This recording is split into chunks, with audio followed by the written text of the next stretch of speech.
সামনে চোখের পানি ফেলাইয়া কান্দি না। আব্বা কোনদিন আপনার কাছে আমি বিচার দেই নাই, আজকে আমি আপনার কাছে একটা বিচার চাই, আমার বিচার করতে হইব। আমার নবীকে ফাতিমা রে, কিসের বিচার করতে চাও, কি হয়েছে? খাতুনে জান্নাতে মা ফাতিমা কয়, আব্বা গো, আপনি আমারে কোনদিন একটা ধমক দিয়া কথা বলেন নাই।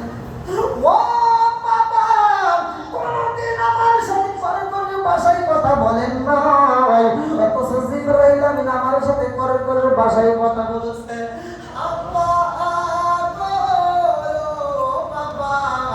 আমি আপনার কদম মুবারকে বিচার রাখলাম, আমার বিচার করতে হইব। জোরে জোরে কন্যা সুবহানাল্লাহ।